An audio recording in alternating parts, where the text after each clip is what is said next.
Hello friends, तो आइए मेरे साथ पढ़ते हैं ब्लड से जो भी वन लाइनर या क्वेश्चंस हमारे वन डे एग्जाम में पूछे जाते हैं, जैसे एसएससी, सीजीएल, बीपीएससी, उनके बारे में आज पढ़ेंगे।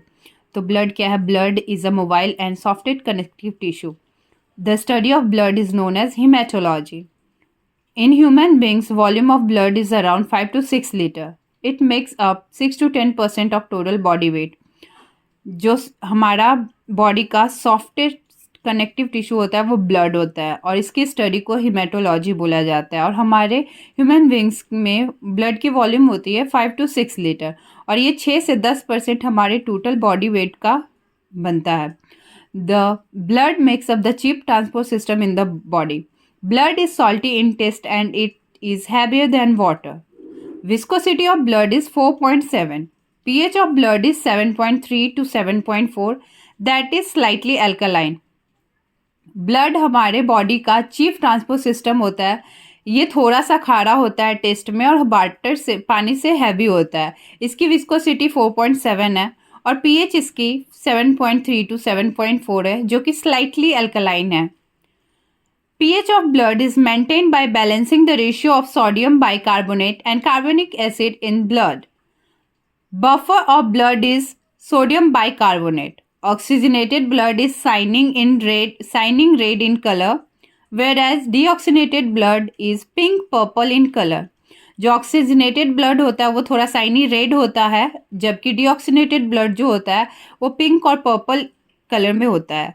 Acidity of blood result haemoglobin to carry less oxygen. अगर एसिडिटी बढ़ जाती है ब्लड में तो वो हमारे जो हीमोग्लोबिन का ऑक्सीजन कैरिंग कैपेसिटी होता है उसको कम कर देता है। PH of blood in artery is more then in veins. जो पीएच है आर्टरीज में जो ब्लड होता है उसका ज़्यादा होता है वेन्स की तुलना में। तो आर्टरीज वाले एल्कलाइन होती है, ज़्यादा एल्कलाइन होगा, और वेन्स वाले थोड़े मतलब कम एल्कलाइन या फिर एसिडिक बोल सकते हो।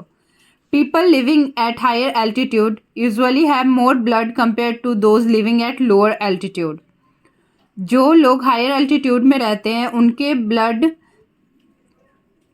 ज़्यादा होते हैं एज जो कि लोअर एल्टीट्यूड में रहते हैं, जैसे कि प्लेन्स और hills. Blood is made up of two main component, plasma and blood cells. Plasma जो कि वाइट कलर, पेल येलो या वाइट कलर के होते हैं, और ब्लड सेल्स में बहुत सारे आ जाते हैं। Blood cells like RBC, WBC, फिर प्लेटलेट्स भी अलग से होता है। तो अब चलिए प्लाज्मा क्या है बताते हैं। Plasma represent the matrix of blood in which blood cells remain embedded. Plasma equal to blood minus corpuscles. Blood से कॉर्पसेल्स माइनस कर देंगे तो वो हमारा प्लाज्मा बचता है। लाइक ब्लड से हमने आरबीसी और डब्ल्यूबीसी को निकाल दिया तो वो प्लाज्मा बचा। जैसे कि डेंगू वगैरह में भी जब ब्लड ट्रांसफ्यूज़न होता है तो ब्लड नहीं चढ़ाया जाता, उनको प्लाज्मा दिया जाता है। तो उसमें क्या होता है कि उनके आरबीसी डब्ल्यूबीसी को हटा के सिर्फ प्लाज्मा चढ़ाया जाता है उनको। Plasma is transparent, slightly alkaline part of blood. It forms 55% to 60% of blood. It contains water 91 to 92%, solid 8 to 9%, and inorganic salt 0.9%. ये हमारे ब्लड का टोटल 55 से 60% होता है, और इसमें 91 से 92% पानी होता है, 8 से 9% सॉलिड, और इनऑर्गेनिक सॉल्ट 0.9% होती है। Solid part of it contains 7% protein, that is albumin, globulin, fibrinogen, immunoglobulin and prothrombin. जो सॉलिड पार्ट होता है ब्लड का उसमें 7% प्रोटीन होता है। प्रोटीन में कौन कौन सा protein? Albumin, globulin, fibrinogen, immunoglobulin and prothrombin. Albumin protein in plasma maintain normal blood pressure.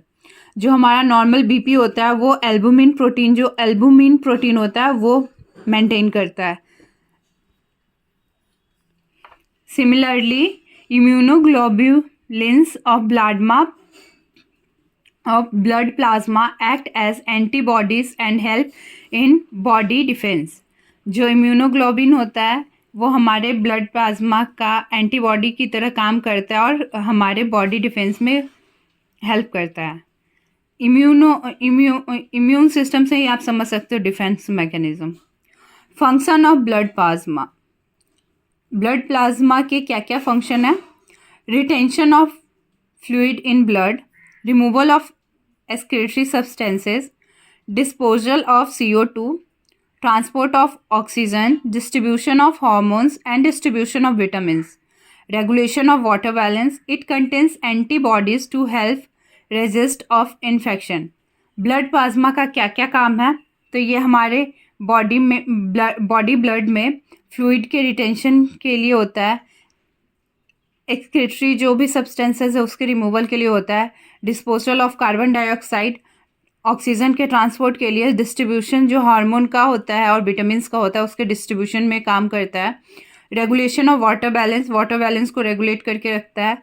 It contains antibodies to help resist of infection, और इसी में एंटीबॉडीज़ भी होती है जो कि इन्फेक्शन को रेजिस्टेंस के लिए काम आता है। चलिए आते हैं ब्लड कॉर्पसेस में। Blood corpuscles formed in a process called haemopoiesis. They form up to 40 to 45% of blood by volume. Blood corpses क्या है? प्लाज्मा, जैसे आपने देखा था कि 55 to 60% होते हैं, तो बचा हुआ क्या हुआ?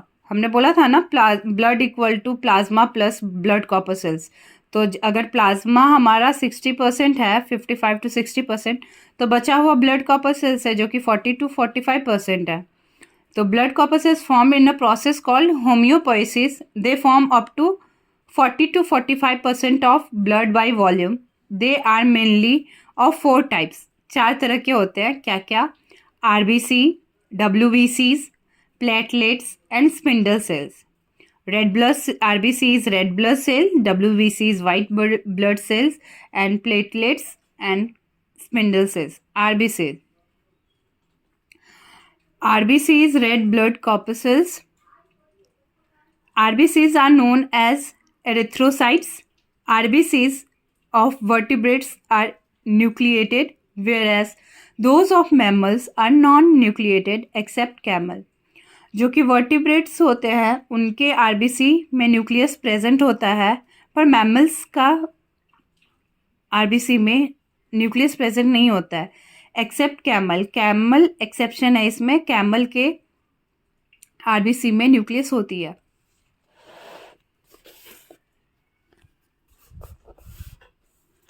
RBC of mammals lose nucleus due to degeneration during development process. Development process के दौरान डिजेनरेट हो जाता है न्यूक्लियस, जो मैमल्स का आरबीसी होता है। In the fetus, RBC are mainly formed in the liver and spleen, but after birth they are formed in bone marrow. Bone marrow is the main site for formation of RBCs. जो foetus में RBC होता है वो mainly liver और spleen में formation होती है उसकी, बट जन्म के बाद वो बोन मैरो में फॉर्मेशन होने लगता है। बोन मैरो हमारा मेन साइट होता है आरबीसी के फॉर्मेशन का। RBCs are biconcave and round in shape. Number of RBCs changes due to physiological state. Lifespan of RBCs is in man is 120 days and number is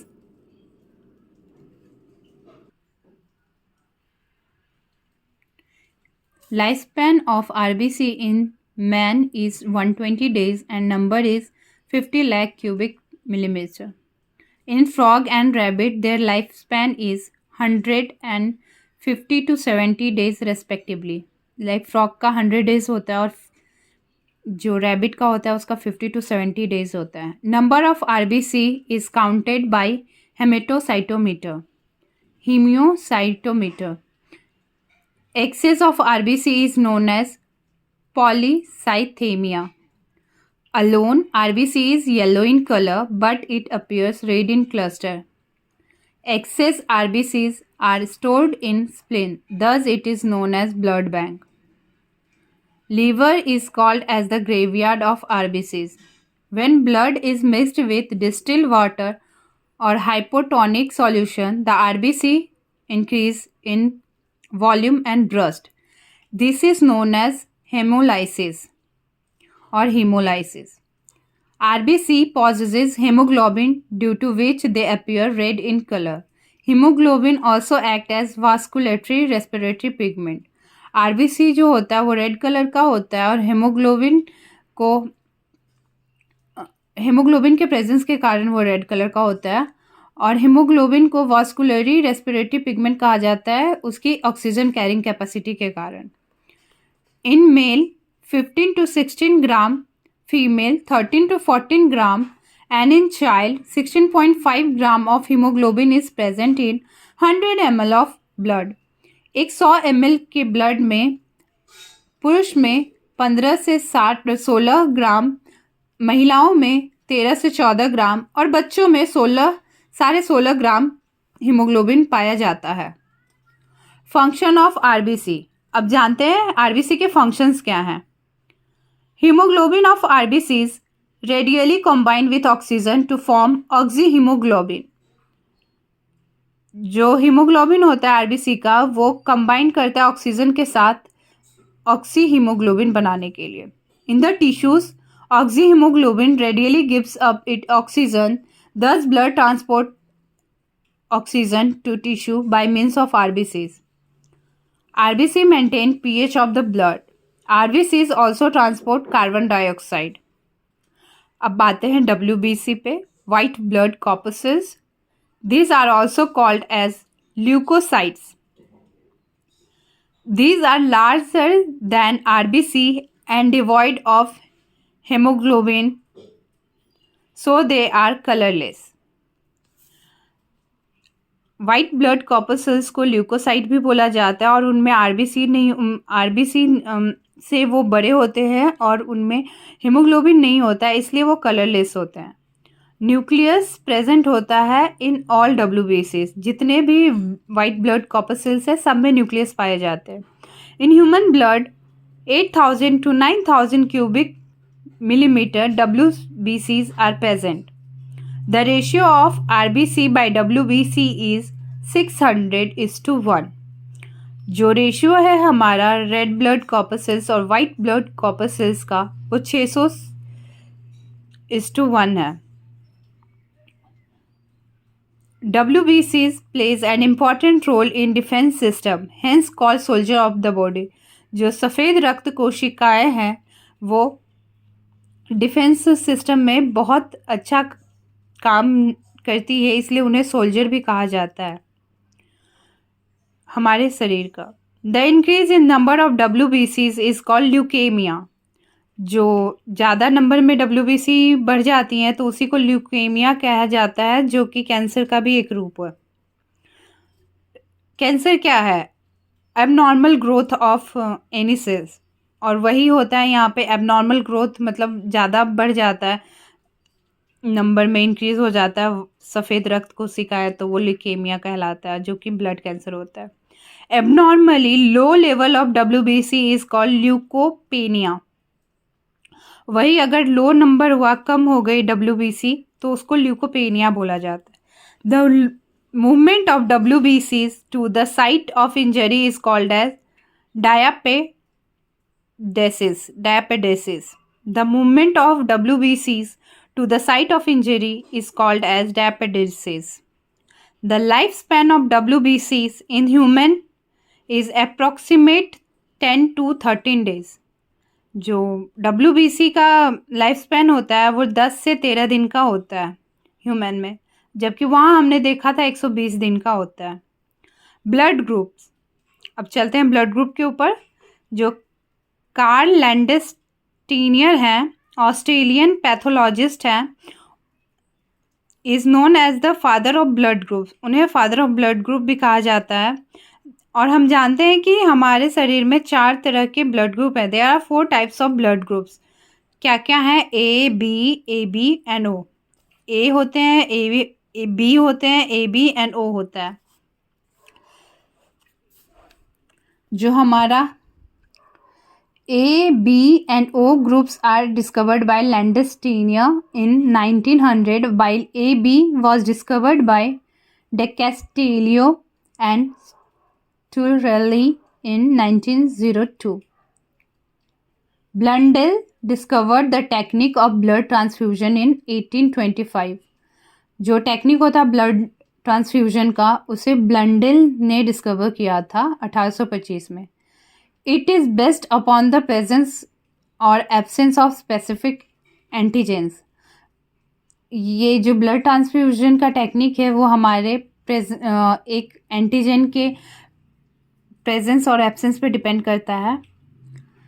AB blood group is universal recipient can receive blood from all the blood group. जैसे कि हम सब जानते हैं AB blood group जो होता है वो यूनिवर्सल रेसिपेंट होता है, वो किसी से भी, कोई भी ब्लड ग्रुप वालों से ब्लड ले सकता है। और O ब्लड ग्रुप होता है जो यूनिवर्सल डोनर होता है, वो किसी को भी डोनेट कर सकता है ब्लड ग्रुप, कोई भी इंडिविजुअल को। अब एंटीजेंस पे आते हैं। Antigens are also known as agglutinogens. An antigen is stimulus for antibody formation. Antigen जो होता है वो स्टिमुलस होता है किसके लिए? एंटीबॉडी के फॉर्मेशन के लिए। These are present on the surface of RBCs. ये RBC के सरफेस पे पाए जाते हैं। Antigens are proteinaceous in nature. A and B are two main antigens. A and B जो होते हैं वो टू मेन एंटीजेंस होते हैं। जो एंटीबॉडीज होते हैं वो एग्लूटिन्स होते हैं। Antibodies are agglutinins, these are known as agglutinins. Antibodies are protein produced by body in response to the presence of an antigen. Antibody हमारे एक प्रोटीन है जो कि हमारे बॉडी द्वारा एंटीजन के प्रेजेंस में उसके रिस्पॉन्स के लिए बनाए जाते हैं। These are present in the blood plasma, और ये ब्लड प्लाज्मा में पाए जाते हैं। These are produced in the lymph node and lymph gland. These are formed by globulin protein. Antibodies are A and B. Antibodies भी A and B होते हैं, जो कि small a and small b होते हैं, और antigen capital A capital B. Antigens are antibodies for blood groups. अब देखो ब्लड ग्रुप हो गया, ब्लड ग्रुप हमारा हो गया A B A B O। Antigens जो प्रेजेंट होंगे, A ब्लड ग्रुप है तो A एंटीजन होगा, B ब्लड ग्रुप है तो B एंटीजन होगा, AB ब्लड ग्रुप है तो AB एंटीजन होगा, ठीक है। बट O में कोई एंटीजन प्रेजेंट नहीं होता है, इसीलिए तो ये यूनिवर्सल डोनर होता है, क्योंकि ये किसी को भी दे सकता है, किसी को भी देगा, क्योंकि इसके अंदर एंटीजन नहीं है तो किसी के भी ब्लड में जाएगा तो वो एंटीबॉडी प्रोड्यूस नहीं करेगा इसके खिलाफ, तो इसलिए ये यूनिवर्सल डोनर होता है। अब एंटीबॉडीज प्रेजेंट, अब ए में बी एंटीबॉडी होगा, क्योंकि ए एंटीजन है तो बी वाला वो बनाएगा, और बी में बी एंटीजन प्रेजेंट होता है पर एंटीबॉडी ए प्रेजेंट होगा, अपोजिट। और ए बी में क्या होगा? कोई एंटीबॉडी प्रोड्यूस नहीं होगा। ए बी में तो ए एंटीजन भी है, बी एंटीजन भी है, और ओ में दोनों एंटीबॉडी प्रेजेंट होगी, ए और बी। डोनेट किसको किसको कर सकते हैं? ए वाले ए को भी कर सकते हैं और ए बी को भी कर सकते हैं, ठीक है। और बी वाले किसको कर सकते हैं? बी को भी कर सकते हैं और ए बी को भी कर सकते हैं। ए बी वाले किसे कर सकते हैं? ए बी को। ओ वाले किसे कर सकते हैं? ओ को भी कर सकते हैं, ए को भी कर सकते हैं, बी को भी कर सकते हैं, ए बी को भी कर सकते हैं। क्यों? क्योंकि ये यूनिवर्सल डोनर है। और ये रिसीव किससे कर सकते हैं?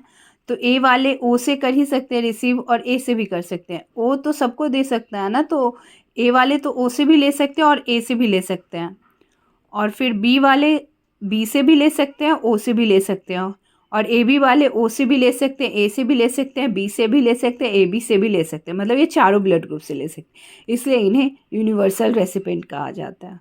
और ओ वाले सिर्फ ओ वाले से ले सकते हैं। चलिए, तो ये था ब्लड ग्रुप से जितना भी ब्लड होता है, हमने ब्लड पे सारे जो भी पॉइंट्स हमारे बुक में दिए हुए थे वो मैंने सारे कवर कर लिए, देख लीजिए आप।